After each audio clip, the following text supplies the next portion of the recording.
Paris, AP, the crooked tennis players knew him as Maestro. To European investigators, the Armenian based in Belgium is emerging as the suspected ringleader of an organized gambling syndicate suspected of fixing hundreds of matches and paying off more than 100 players from around Europe. As Roger Federer and other stars at the top of tennis compete in the Australian Open, players far lower down the sports food chain are being questioned this week by police in France on suspicion of fixing matches for Grigor Sarkisyan, 28-year-old known as the Maestro, investigators said. Sarkisyan is being held in a Belgian jail. The picture emerging from months of digging by police working across Europe is of a massive match-fixing scheme, organized via encrypted messaging, involving dozens of low-ranked players in small tournaments with little prize money. Police say Sarkisyan employed mules, people hired for a few euros dollars, to place bets for the syndicate that were small enough to slip under the radar of gambling watchdogs.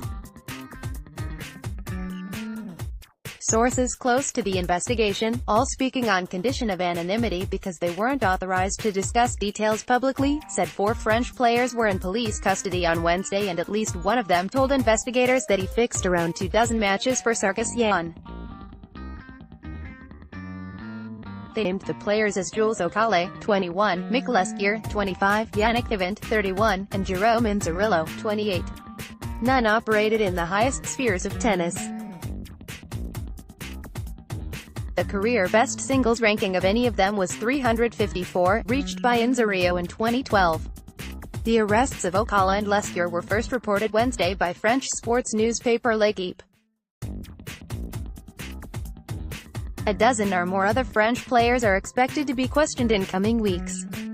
An investigator said France was one of the countries hardest hit by the syndicate, which targeted lower-level pro tournaments. Okale and Leskier were detained before they were to play in a modest tournament in Bressuire, Western France, this week that offers a total of $15,000 in prize money.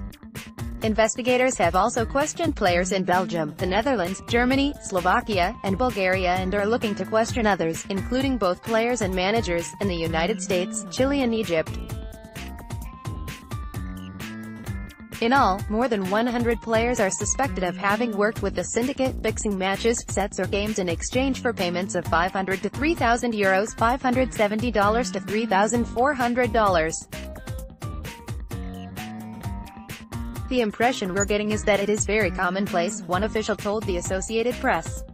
Another said several hundred matches are thought to have been fixed. Investigators fear that players used by the syndicate could suck others into the scheme and could go on to infect bigger tournaments if they climb higher in the rankings. In time, they could be managers of other new players or trainers, so we have to get them out of the system, or they could corrupt others in a few years, one official told the Associated Press.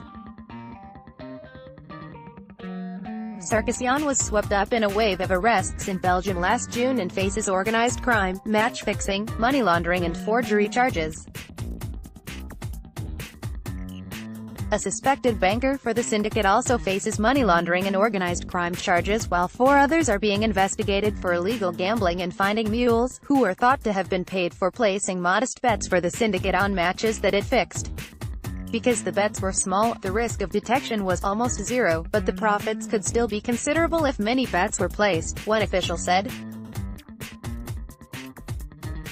Still unclear is whether the Belgium-based syndicate was linked to another match-fixing and gambling operation, also involving Armenians, unraveled in Spain.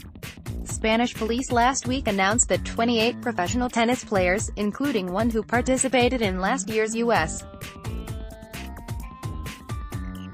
Open, were linked to that ring, taking bribes to fix results that the group bet on using fake identities.